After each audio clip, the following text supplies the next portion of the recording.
Nothing phone 2A ఈ phone నేను last 1 week నుంచి నా మెయిన్ ఫోన్ లాగా యూజ్ చేస్తున్నా. కొన్ని ఇంట్రెస్టింగ్ విషయాలు ఉన్నాయి ఫోన్లో, వాటి గురించి మాట్లాడుకుందాం. కొనాలి అనుకునే వాళ్ళు మాత్రం వీడియోని లాస్ట్ వరకు చూడండి.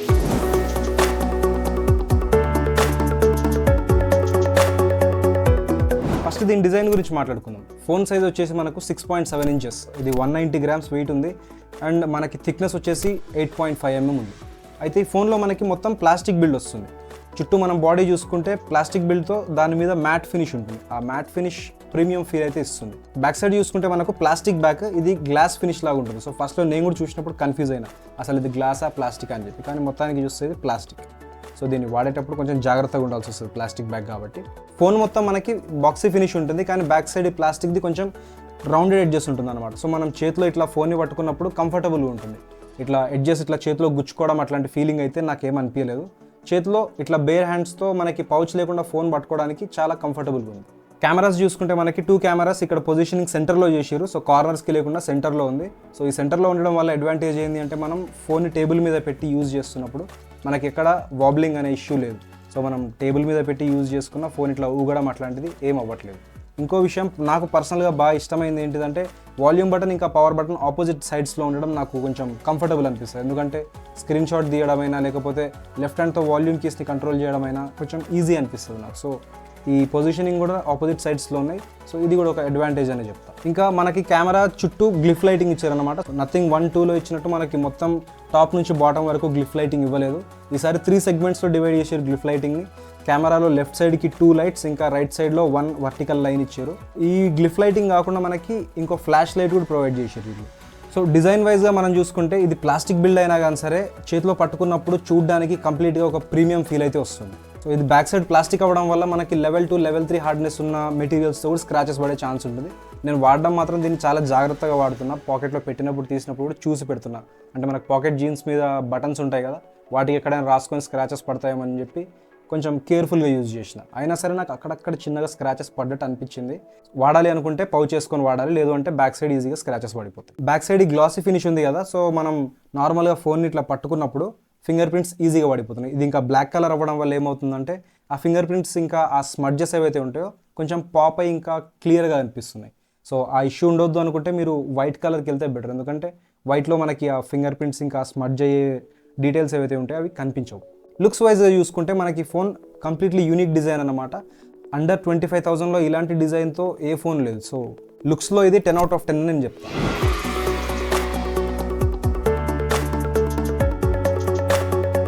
ఇప్పుడు ఈ ఫోన్ డిస్ప్లే గురించి మాట్లాడుకుందాం. ఈ డిస్ప్లే వచ్చేసి మనకు 6.7 inch full HD plus flexible AMOLED display అనమాట. ఇంకా ఆ డిస్ప్లే మీద మనకు గొరిల్లా గ్లాస్ 5 ప్రొటెక్షన్ ఉంది. ఈ డిస్ప్లే వచ్చేసి మనకి 120 Hz రిఫ్రెష్ రేట్తో వస్తుంది. ఇంకా పీక్ బ్రైట్నెస్ వచ్చేసి 1300 nits. సో ఈ 1300 nitsతో మనకి బయట అవుట్డోర్లో నేనైతే యూజ్ చేస్తున్నప్పుడు ఎక్కడ నాకు ఇబ్బంది అవ్వలేదు. అరే డిస్ప్లే బ్రైట్గా కనిపించట్లేదు అన్న ఫీలింగ్ అయితే నాకు ఎక్కడ రాలేదు. It was well sufficient. ఇంకా వీళ్ళు డిస్ప్లే మీద ప్రీ అప్లైడ్ ఒక స్క్రీన్ ప్రొటెక్టర్ని ప్రొవైడ్ చేస్తారు. ఫస్ట్లో నేను చూసినప్పుడు ఆ స్క్రీన్ ప్రొటెక్టర్ అసలు నేను ఐడెంటిఫై చేయలేకపోయినా, అంత నీట్గా బ్లెండ్ అయి ఉంది దాంట్లో. ఇంకా ఈ డిస్ప్లే చుట్టూ ఉన్న బీజిల్స్ ఏవైతే ఉంటాయో ఇవి యూనిఫామ్ బీజిల్స్ అనమాట. అంటే ఒక సైడ్ పైన సన్నగా ఉండడం, కింద లావుగా ఉండడం అట్లా లేకుండా అన్ని సైడ్స్ ఈక్వల్గా ఉన్నాయన్నమాట. మనకు జనరల్గా ఐఫోన్స్లో కనిపిస్తాయి అట్లా. సో ఆ టైప్ ఆఫ్ డిజైన్ తెచ్చారు. మనం ఆండ్రాయిడ్స్లో ఎలాంటి ఫ్లాగ్షిప్ తీసుకున్నా, శాంసంగ్ చూసుకున్నా, OnePlus చూసుకున్నా, రెడ్మీ చూసుకున్నా మనకి కింద అయితే బెజిల్ కొంచెం థిక్ ఉంటుంది అండ్ చుట్టూ మనకి థిన్ ఉంటుంది. కానీ ఈ ఫోన్ అట్లా కాదనమాట. కంప్లీట్లీ యూనిఫామ్ బెజిల్స్, అన్ని సైడ్స్ ఈక్వల్గా ఉన్నాయి. సో దానివల్ల మనకి ఈ డిస్ప్లే చూడడానికి ప్లీజింగ్గా ఉంది. ఆ సిమెట్రీ మెయింటైన్ చేయడం వల్ల మనకి డిస్ప్లే చాలా బ్యూటిఫుల్గా కనిపిస్తుంది. సో ఈ డిస్ప్లే పర్ఫార్మెన్స్ విషయానికి వస్తే ఇది LTPO ప్యానల్ కాదు. సో మనకి 30 Hz నుంచి 120 Hz వరకు రిఫ్రెష్ రేట్ చేంజ్ అవుతుంది. సో ఒకవేళ LTPO ప్యానల్ అయి ఉంటే అది మనకి 1 Hz వరకు వెళ్ళి అక్కడ కొంచెం బ్యాటరీ సేవ్ అయ్యే ఛాన్స్ ఉంటుంది. కానీ అండర్ 25,000 ఫోన్ కాబట్టి మనం LTPO ప్యానల్ని ఎక్స్పెక్ట్ చేయలేము. సో ఈ డిస్ప్లేలో మనం కంటెంట్ చూస్తున్నప్పుడు కలర్స్ రిచ్ ఇంకా షార్ప్గా ఉన్నాయి. మనకి ఇది పేరుకి 1080p డిస్ప్లే, కానీ మనకి కంటెంట్ చాలా షార్ప్గా కనిపిస్తుంది. ఇంకా కలర్స్ అయితే చాలా బాగా కనిపిస్తున్నాయి.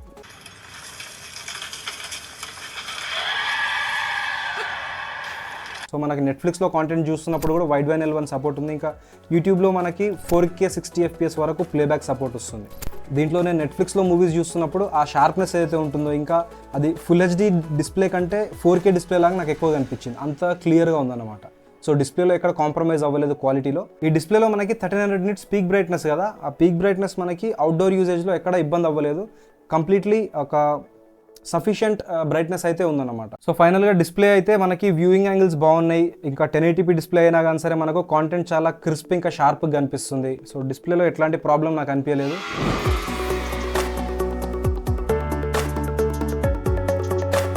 నెక్స్ట్ మనం పర్ఫార్మెన్స్ గురించి మాట్లాడుకుందాం. ఇది మెయిన్ పాయింట్ అనమాట ఈ ఫోన్లో. దీంట్లో యూజ్ చేసిన ప్రాసెసర్ మనకు డైమెన్సిటీ 7200 Pro. సో ఈ 7200 అనే డైమెన్సిటీ ప్రాసెసర్ని వీళ్ళు కొంచెం ఆప్టిమైజ్ చేసి నథింగ్ ఓఎస్కి తగ్గట్టు కొంచెం ఫైన్ ట్యూనింగ్ చేసి ప్రో అనే పేరుని యాడ్ చేశారు అన్నమాట. కానీ ఇక్కడ ఏమవుతుంది అంటే ఈ ప్రాసెసర్కి తగ్గట్టు పర్ఫార్మెన్స్ అయితే ఎక్కడ లేదు. నేను దీంట్లో ఆడిన గేమ్ BGMI. సో మ్యాక్సిమం మన ఇండియాలో మన వాళ్ళందరూ ఆడే గేమ్ అదే. కానీ ఆ గేమ్ నేను ఆడుతున్నప్పుడు ఏమైంది అంటే 30 FPS 45 FPS ఇదే మ్యాక్స్ వచ్చింది.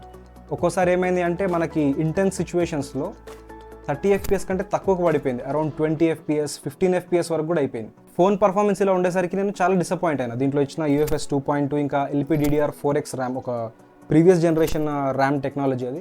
సో వీటిని యూజ్ చేసినందుకు ఫోన్ పర్ఫార్మెన్స్ అంత దారుణంగా ఉందని నేను అనుకున్నా. కానీ నేను వాడడం స్టార్ట్ చేసిన ఒక 2 days తర్వాత ఒక అప్డేట్ వచ్చింది. ఆ అప్డేట్లో ఏముంది అని చెప్పేసి డీటెయిల్స్ చెక్ చేస్తుంటే నేను ఫేస్ చేసిన సిచ్యువేషన్స్ అన్నీ అక్కడ నీట్గా రాసి ఉండి వాళ్ళు వాటిని ఇంప్రూవ్ చేసినామని చెప్పి అన్నారు. సో నేను ఎమ్మటే అప్డేట్ చేసేసిన. అప్డేట్ చేసిన తర్వాత చూస్తే BGMI నాకు ఎక్కడ 60 FPSకి డ్రాప్ కాలేదు గేమ్ ఆడినప్పుడు. సో మనకి యూట్యూబ్లో చాలామంది రివ్యూస్ చేశారు, తొందరగా ఫోన్ కొన్న 2 రోజులకు 3 రోజులకు రివ్యూలు చేశారు. సో వాళ్ళు చాలామంది చెప్పింది ఏంటి అంటే BGMI మనకు 45 FPS కంటే ఎక్కువ రావట్లేదు, 30 FPS ఇంకా బిలో 30 FPS కూడా పడిపోతుంది అని చెప్పి. కానీ నేను గేమ్ ఆడినప్పుడు నాకు 60 FPS, కొన్ని ఇంటెన్స్ సిచ్యువేషన్స్లో 50 FPSకి వెళ్ళింది. సో గేమింగ్ పర్ఫార్మెన్స్లో వాళ్ళు ఖచ్చితంగా అప్డేట్ ఇచ్చి దాన్ని ఫైన్ ట్యూన్ చేశారు. మరి ఫోన్ రిలీజ్ చేయకముందు ఏం ఇష్యూ అయిందో తెలియదు. మొత్తానికి స్టార్టింగ్లో ఫోన్ పర్ఫార్మెన్స్ అలా ఉంది, కానీ అప్డేట్ తర్వాత మాత్రం చాలా ఇంప్రూవ్మెంట్ కనిపించింది. అది LPDDR4X ర్యామ్ అయినా UFS 2.2 స్టోరేజ్ ఇచ్చినా కానీ సరే మనకి గేమ్ పర్ఫార్మెన్స్ అయితే చాలా బాగుంది. నేను అప్ టు ద మార్క్ అనే అనట్లేదు, కానీ అప్డేట్కి ముందున్న పర్ఫార్మెన్స్తో కంపేర్ చేస్తే చాలా ఇంప్రూవ్ అయింది. అప్డేట్ తర్వాత బ్యాటరీ డ్రైన్ అయ్యే ఇష్యూ కూడా కొంచెం తక్కువైంది. అప్డేట్కి ముందు గేమ్ ఆడుతున్నప్పుడు ఆబ్వియస్గా గేమ్ ల్యాగ్ అవుతున్నప్పుడు మనకి బ్యాటరీ కన్జంప్షన్ అనేది ఎక్కువైపోతుంది. సో ఆ పవర్ కన్జంప్షన్ ఎక్కువ ఉండే, అండ్ అప్డేట్ అయిన తర్వాత ఫోన్లో మనకి ఆ పవర్ కన్జంప్షన్ కూడా తగ్గింది, అండ్ హీటింగ్ ఇష్యూ కూడా కొంచెం తక్కువ అనిపించింది నాకు. కానీ మనం కెమెరా యూజ్ చేస్తుంటాం కదా, కెమెరాలో ఫొటోస్ తీస్తున్నప్పుడు ఏమవుతుంది అంటే ఒక ఫోటో క్లిక్ చేసిన తర్వాత వెంటనే మనం వెళ్ళి ఆ ఫోటోని ప్రివ్యూ చేస్తుంటే కొంచెం టైం తీసుకుంటుంది. అంటే లోపల బిహైండ్ ద సీన్స్లో మనకి ఆ ఫోటోని ప్రాసెస్ చేయడానికి కొంచెం టైం తీసుకుంటుంది. సో ఈ ల్యాగ్ అవ్వడానికి విషయం UFS 2.2 స్టోరేజ్ యూజ్ చేయడం. అట్లీస్ట్ ఒక UFS 3.1 ఇచ్చుంటే బాగుంటుంది నా ఫీలింగ్. కానీ ఏం చేస్తాం, UFS 2.2. ఇంకా యాప్స్ ఓపెన్ చేసే టైం, యాప్స్ లోడ్ అయ్యే టైం కూడా కొంచెం స్లో అనిపించింది when compare to other phones. ఒక 1 to 2 seconds కొంచెం డిలే అనుకోండి. అక్కడ UFS 2.2 దగ్గర కాంప్రమైజ్ చేసినా వీళ్ళు యాడ్ చేసిన ఇంకొక పనికొచ్చే ఫీచర్ ఏంటి అంటే NFC. మీ అందరికీ తెలిసే ఉంటుంది నేను NFCకి ఎంత పెద్ద ఫ్యానో. సో ఈ ఫోన్లో అండర్ 25,000లో ఒక ఫోన్లో NFC ఉండడం, ఇది నాకు తెలిసి చాలా రోజులైంది అట్లాంటి ఫోన్ ఒకటి వచ్చి. సో ఇప్పుడున్న ఫోన్స్లలో ఎక్కడ నాకు NFC అయితే కనిపించలేదు. సో ఫైనల్గా పర్ఫార్మెన్స్ గురించి మాట్లాడుకుంటే ఈ ఫోన్ అయితే గేమర్స్ కోసం కాదు, ఎవరైనా గేమింగ్కి డెడికేటెడ్ అయ్యి ఉండి వాళ్ళు గేమ్స్ బాగా ఆడతారు అన్న వాళ్ళకి మాత్రం ఈ ఫోన్ కాదు. ఈ ఫోన్ని మీరు అవాయిడ్ చేయండి కంప్లీట్గా. మీరు గేమింగ్ ఆడాలనుకుంటే మీకు వేరే ఫోన్స్ ఉన్నాయి, IQ Z9 ఉంది, ఇంకా వేరే ఆప్షన్స్ కూడా చాలా ఉన్నాయి మీకు. సో వాటికి వెళ్ళొచ్చు. ఈ ఫోన్ మాత్రం కంప్లీట్లీ గేమింగ్కి డెడికేట్ అయిన ఫోన్ కాదు. ఆ పాయింట్ అయితే గుర్తుంచుకోండి. ఆ పాయింట్ ఒకటి వదిలేసి మనకి ఓవరాల్ యూజేజ్కి, డే టు డే యూజేజ్కి, మనకు డైలీ యూజేజ్కి అయితే చాలా బాగుంది ఫోన్. హెవీ గేమ్స్, ఈ BGMI, కాల్ ఆఫ్ డ్యూటీ లాంటి హెవీ గేమ్స్ ఆడాలి అనుకుంటే కొంచెం కాంప్రమైజ్ అవ్వాల్సి వస్తుంది పర్ఫార్మెన్స్ మీద. కానీ డే టు డే యూజేజ్ ఇంకా నార్మల్ గేమ్స్, చిన్న గేమ్స్ ఏవైతే ఉంటాయో టెంపుల్ రన్, సబ్వే సర్ఫర్స్ ఇట్లాంటి గేమ్స్ ఆడాలనుకుంటే ఈజీగా హ్యాండిల్ చేసేస్తుంది.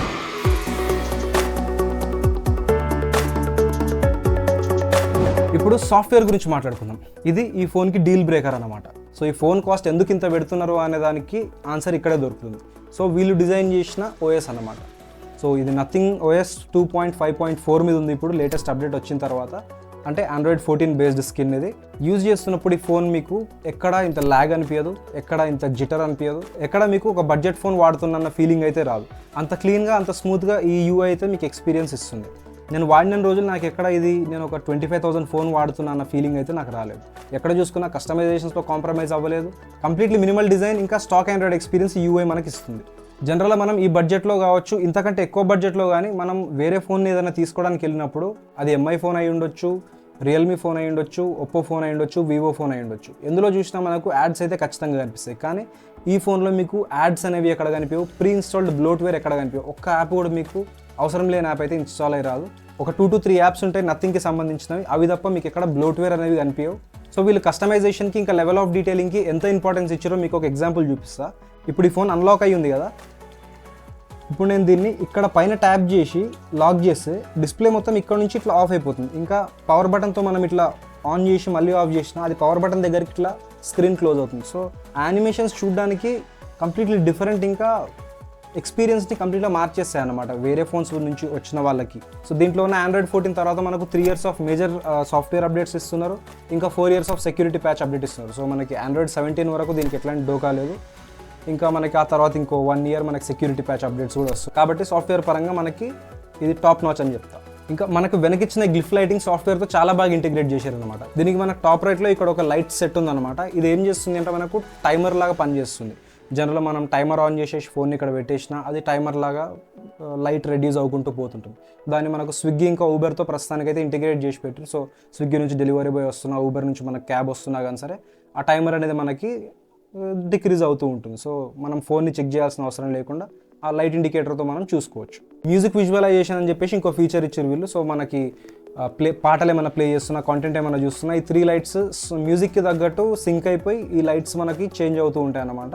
మ్యూజిక్కి తగ్గట్టు, బీట్కి తగ్గట్టు ఆ లైట్స్ అనేవి మనకు ఆన్ ఆఫ్ అవుతూ ఉంటాయి. సో ఈ ఫీచర్ కూడా కొంచెం బాగుంటుంది, కానీ ఎక్కువసేపు అది మంచిగా అనిపించదు. మీకు కొద్దిసేపు చూస్తారు మీరు, నచ్చుతుంది, బాగానే ఉంటుంది. ఆ తర్వాత ఏంది ఎక్స్ట్రా బ్యాటరీ అయిపోగొట్టుకోవడం అన్నట్టు అనిపించి ఆఫ్ చేసేస్తారు.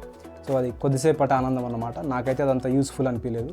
ఇంకా ఈ గ్లిఫ్ లైటింగ్ మనకు కంప్లీట్లీ ఒక ఫ్లాష్ లాగా కూడా యూజ్ చేయొచ్చు, కెమెరాలో కావచ్చు, ఇంకా నార్మల్గా అయినా కావచ్చు. మనం లాంగ్ ప్రెస్ చేస్తే ఇది నార్మల్ ఫ్లాష్ కాకుండా మనకు కంప్లీట్లీ గ్లిఫ్ ఫ్లాష్ ఆన్ అవుతుంది. సో ఆ గ్లిఫ్ లైటింగ్ని మనం ఒక ఫ్లాష్ లాగా కూడా యూజ్ చేసుకోవచ్చు.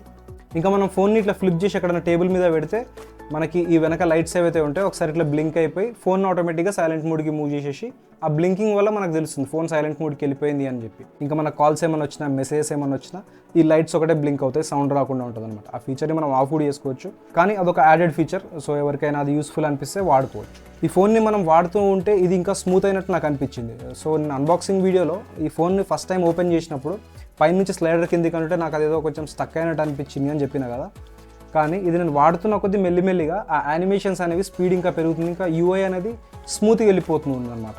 సో అది నా యూజేజ్ ప్యాటర్న్ని స్టడీ చేస్తూ ఏ టైంకి ఏ యాప్ ఓపెన్ చేస్తా, ఇంకా ఎన్ని టైమ్స్ అన్లాక్ చేస్తా అన్నది ఆ డేటాని మొత్తం అది లోపల ఉంచుకొని దాని తగ్గట్టు ఫోన్ని రెడీ ఉంచుతుంది అన్నమాట. సో నేను ఫోన్ని వాడుతున్న కొద్దీ నాకు ఇంకా ఈ ఫోన్ రీఫైన్ అయినట్టు అనిపించింది, కానీ ఎక్కడ ల్యాగ్ అయింది, ఈ ఫోన్ యాప్స్ ఏమైనా ఫోర్స్ క్లోజ్ చేయడం కానీ లేకపోతే సడన్గా గేమ్ క్లోజ్ అయిపోవడం కానీ నాకు అట్లాంటి ఇష్యూ అయితే ఏమనిపించలేదు. సో సాఫ్ట్వేర్ పరంగా వీళ్ళు వెల్ ఆప్టిమైజ్డ్ అని చెప్తా. అన్బాక్సింగ్ వీడియో చూడాలనుకుంటే ఇక్కడ కార్డ్స్లో వెళ్తే చూసేయండి. ఈ సాఫ్ట్వేర్కి సంబంధించి ఒక ఫైనల్ కంక్లూజన్ ఇవ్వాలి అంటే నథింగ్ వాళ్ళు పెట్టిన ప్రైస్కి అది జస్టిఫికేషన్ ఇస్తుంది. సో వాళ్ళ ప్రైస్ పెంచడానికి రీజన్ కూడా ఈ సాఫ్ట్వేరే. ఆ సాఫ్ట్వేర్ మీకు ఒక ప్రీమియం ఫ్లాగ్షిప్ లెవెల్ ఎక్స్పీరియన్స్ అయితే ఇస్తుంది. ఇది పేరుకి 25,000 ఫోన్ అయినా మీకు ఎక్కడ ఒక్క పాయింట్లో కూడా అనిపించదు నేను ఒక 25,000 ఒక మిడ్ రేంజ్ ఫోన్ వాడుతున్న ఫీలింగ్ అయితే మీకు ఎక్కడ రాదు.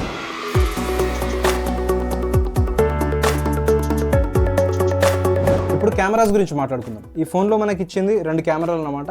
2 50 MP కెమెరాసే. ఒకటి 50 MP ప్రైమరీ సెన్సార్, ఇంకోటి 50 MP ultra wide sensor. 2 MP macro, 5 MP telephoto అని చెప్పేసి అట్లాంటి పనికి మళ్ళీ కెమెరాలు ఏమి ఇవ్వలేదు. ఈ 2 కెమెరాలు చాలు అని ఫిక్స్ అయిపోయారు వాళ్ళు, అండ్ అది బెస్ట్ డెసిషన్ అని చెప్తా.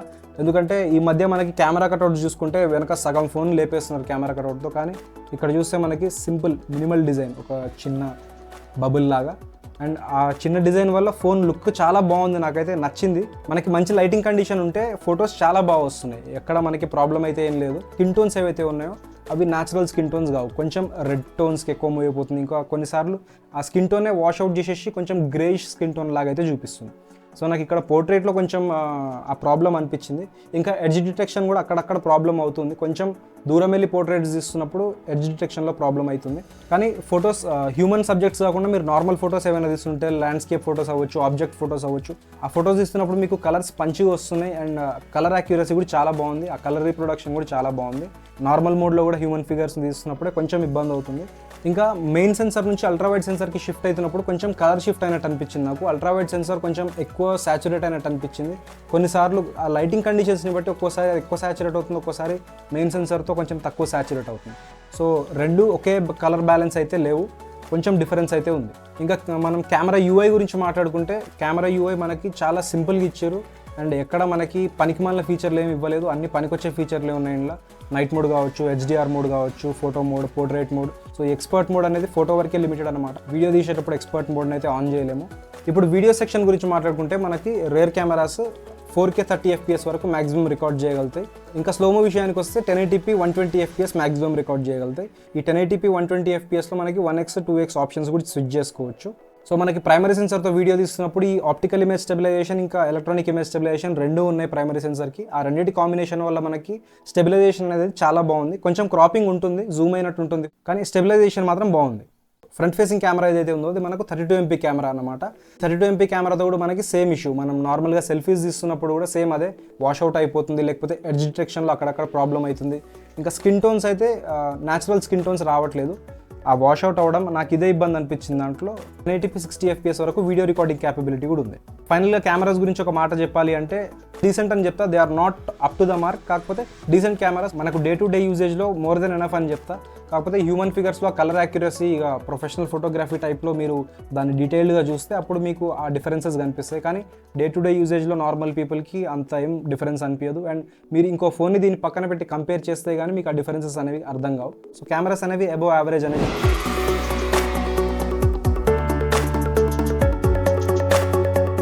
ఇప్పుడు బ్యాటరీ గురించి మాట్లాడుకుందాం. సో దీంట్లో మనకి 8.5mm థిక్నెస్ కదా, ఫోన్ చేతిలో పట్టుకున్నప్పుడు స్లిమ్గా ఉంది. అండ్ 6.7" ఫోన్ అయినా కానీ సరే చేతిలో పట్టుకున్నప్పుడు కొంచెం ఎందుకో ఇది చిన్న ఫోన్ లాగా అనిపిస్తుంది. iPhone 15 Pro పట్టుకుంటే ఎట్లుంటుంది, 15 Pro Max పట్టుకొని 15 Pro పట్టుకుంటే ఎట్లుంటుంది అట్లా అనిపిస్తుంది. కానీ ఈ ఫోన్ 6.7" అంటే ఆల్మోస్ట్ అన్ని ఫ్లాగ్షిప్స్ సైజ్లో ఉంది ఇది. అయినా సరే ఈ ఫోన్ కొంచెం చిన్నగా అనిపిస్తుంది చేతిలో పట్టుకున్నప్పుడు, ఎందుకో తెలియదు. అండ్ 8.5mm థిక్నెస్ ఉంది కదా, 8.5mm థిక్నెస్లో మనకి 5000 mAh లిథియం పాలిమర్ బ్యాటరీని వీళ్ళు ఫిట్ చేసేసారు. సో ఆ 5000 mAh బ్యాటరీ ఆల్ డే మీకు ఎక్కడ ప్రాబ్లం అవ్వదు. ఎమ్మటి ఛార్జర్ వేసుకొని తిరగాల్సినంత బాధ అయితే కాదు మీకు. మార్నింగ్ 100% తీసుకొని వెళ్తే నాకు ఈవినింగ్ వచ్చేసరికి 30%, 35%, ఒక్కోసారి నాకు 40% మిగిలిన డేస్ కూడా ఉన్నాయి. సో ఎక్కడ మీకు ఛార్జింగ్లో అయితే ఇబ్బంది అవ్వదు. ఎందుకంటే దీంట్లో మనకి పనికిమాలిన యాప్స్ బ్యాక్గ్రౌండ్లో రన్ అయ్యేవి. ఎగ్జాంపుల్ రియల్మీలో మనకు రియల్మీ గ్లాన్స్ అని చెప్పేసి ఇంకా పనికిమాలినవి అట్లాంటివి ఉంటాయి కదా, అట్లాంటివి లేవు. కాబట్టి బ్యాక్గ్రౌండ్లో ఆ పవర్ కన్జంప్షన్ అనేది చాలా తక్కువ. మధ్యలో ఒక 2 days నేను ఏం చేసిన అంటే దీంట్లో సిమ్ పెట్టేసి, కొంచెం బిజీ ఉండే వాడలేదు ఫోన్ నేను, దీంట్లో సిమ్ ఉండేది, వైఫై కనెక్ట్ అయి ఉండే, నేను జస్ట్ కంప్యూటర్ టేబుల్ మీద ఇట్లా వదిలేసి వెళ్ళిపోయినా.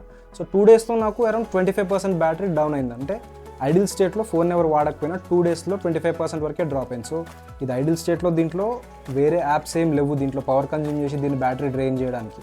కాబట్టి మనకి డే టు డే యూజేజ్లో కూడా ఎక్కడ ప్రాబ్లం అవ్వద్దు. ఇంకా గేమ్స్ ఆడుతున్నప్పుడు బ్యాటరీ డ్రైనింగ్ చూసుకుంటే నేను ఒక క్లాసిక్ మ్యాచ్లో చికెన్ డిన్నర్ వరకు వెళ్ళినా. సో చికెన్ డిన్నర్ అంటే ఆల్మోస్ట్ 30 to 35 minutes టైం తీసుకుంటుంది. నాకు ఎగ్జాక్ట్గా 32 minutes టైం తీసుకుని నేను. సో ఆ 32 minutesలో నాకు బ్యాటరీ 8% అనేది డ్రాప్ అయింది. సో అది యావరేజ్గా అన్ని ఫోన్స్లో డ్రాప్ అయ్యేంతనే డ్రాప్ అయింది. అండ్ 60 FPS వచ్చింది. గేమ్ ఎక్కడ నాకు ఆడుతున్నప్పుడు హీటింగ్ ఇష్యూ అనేది ఏమంతా అనిపించలేదు. కొంచెం హీట్ అవుతుంది, కాకపోతే అది అన్ని ఫోన్స్లో అయ్యే హీట్తో కంపేర్ చేస్తే ఆల్మోస్ట్ ఈక్వల్ అనే చెప్తా. ఓవర్ హీట్ అయితే ఏం అవ్వడం లేదు. ఇంకా ఈ 5000 mAh బ్యాటరీ ఛార్జింగ్ విషయానికి వస్తే మనకు బాక్స్లో ఛార్జర్ ఇవ్వలేదు. అసలు బడ్జెట్ ఫోన్కి ఛార్జర్ ఇవ్వాల్సింది, సరే ఫ్లాగ్షిప్కి ఇవ్వలేదంటే సామ్సంగ్ది, యాపిల్ది ఫాలో అవుతున్నాం అనుకున్నాం. కానీ బడ్జెట్ ఫోన్ కదా, దీనికి ఛార్జర్ ఇవ్వాల్సింది, కానీ వాళ్ళు ఛార్జర్ ఇవ్వలేదు. అండ్ ఇది ఛార్జ్ అవ్వడానికి మనకి 45 watt నథింగ్ వాళ్ళ అమ్మే స్పెసిఫిక్ CMF ఛార్జర్ ఉంటుంది, 45 wattది PD ఛార్జర్ అది. సో ఆ ఛార్జర్ కొనాల్సి ఉంటుంది. ఆ ఛార్జర్తో ఛార్జ్ చేస్తే ఈ బ్యాటరీ మనకి 1 hour to 1 hour 5 minutesలో ఛార్జ్ అయిపోతుంది. సో ఈ బ్యాటరీ ఫుల్ అవ్వాలి అంటే గంట సేపు వెయిట్ చేయాలన్నమాట. అది కూడా 1% దగ్గర పెడితే. నేను ఆల్రెడీ దీన్ని ఛార్జింగ్ టెస్ట్ ఒకటి చేసిన, 1% నుంచి 100% అవ్వడానికి నాకు 1 hour 10 minutes టైం పట్టింది. కాకపోతే నేను ఇక్కడ నథింగ్ వాళ్ళ CMF ఛార్జర్ని యూజ్ చేయలేదు. నా దగ్గర నా ల్యాప్టాప్ ఛార్జర్ ఒకటి ఉండే, అది PD ప్రోటోకాల్ని సపోర్ట్ చేస్తుంది అనమాట. అది 65 watt ఛార్జర్. సో అది నా ల్యాప్టాప్ ఛార్జర్తో నేను దీన్ని ఛార్జ్ చేస్తే 1 hour 10 minutesలో అరౌండ్ అనుకుంటా 1 hour 10 minutesలో బ్యాటరీ ఫుల్ అయిపోయింది 1% నుంచి ఛార్జ్ చేస్తే. కానీ మనం డే టు డే యూజేజ్లో 1% వరకు అయితే వెళ్ళాం కదా. సో అరౌండ్ 20%, 25% దగ్గర ఛార్జ్ చేస్తాం. సో అరౌండ్ 40 minutes to 45 minutesలో మనకు మళ్ళీ 100% రికవర్ అయిపోతుంది. సో అది మరీ ఎక్కువ టైం తీసుకుంటుంది ఛార్జింగ్ అని చెప్పలేను, అట్లా అని చెప్పేసి ద ఫాస్టెస్ట్ ఛార్జింగ్ అని కూడా చెప్పలేను. కాకపోతే day to day usage fine. 80% దగ్గర బ్యాటరీ తీసుకొని మీరు వెళ్ళినా కానీ సరే, you will come back with around 20% or 15%. So అదొక ప్రాబ్లం అయితే అవ్వదు ఛార్జింగ్ విషయంలో. కాకపోతే మీరు దీని ఛార్జర్, ఒరిజినల్ ఛార్జర్ కొనాలనుకుంటే మాత్రం 2000 ఎక్స్ట్రా పే చేయాల్సి ఉంటుంది. సో ఆ 2000 ఎక్స్ట్రా పే చేయొద్దు అనుకుంటే మీ ఇంట్లో ల్యాప్టాప్ ఛార్జర్స్ ఏమైనా ఉంటే, అవి కూడా పవర్ డెలివరీ ప్రోటోకాల్ని సపోర్ట్ చేసే ఛార్జర్స్ ఏమైనా ఉంటే ఆ ఛార్జర్ని యూజ్ చేసుకోండి, 2000 సేవ్ చేసుకుంటారు. ఇంకోటి దీంట్లో కేసు కూడా ఇవ్వలేదు వీళ్ళు.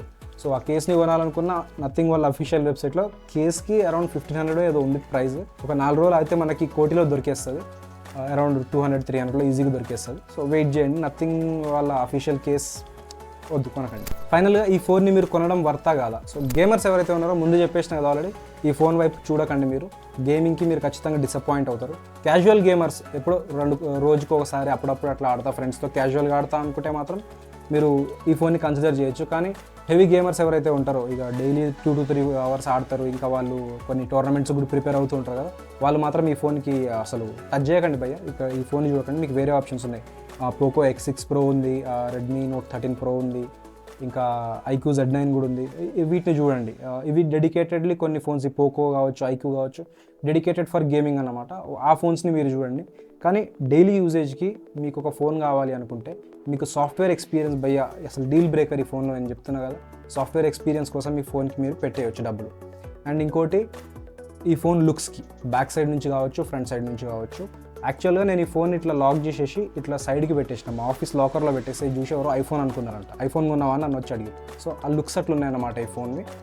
సో ఈ లుక్స్ కోసం, ఇంకా దీంట్లో ఉన్న ఈ సాఫ్ట్వేర్ కోసం మీరు క్లియర్గా కళ్ళు మూసుకొని డబ్బులు పెట్టేసేయచ్చు. ఈ యూఐ అసలు మిమ్మల్ని లవ్లో పడిపోయేలా చేస్తుంది అనమాట. అంత ప్లీజింగ్గా, అంత సాఫ్ట్గా ఉంటుంది ఆ యూఐ అనేది. ఈ వీడియోతో మీకు ఈ ఫోన్ మీద ఒక క్లారిటీ వచ్చింది అనుకుంటున్నాను. సో ఈ ఫోన్ని మీరు కొనాలా వద్దా అన్నది డిసైడ్ అయ్యి ఉంటారు అని అనుకుంటున్నాను. అండ్ ఈ ఫోన్ ఒక అన్బాక్సింగ్ వీడియో కూడా చేసినాను, అది చూడాలి అనుకుంటే ఇక్కడ చూడండి.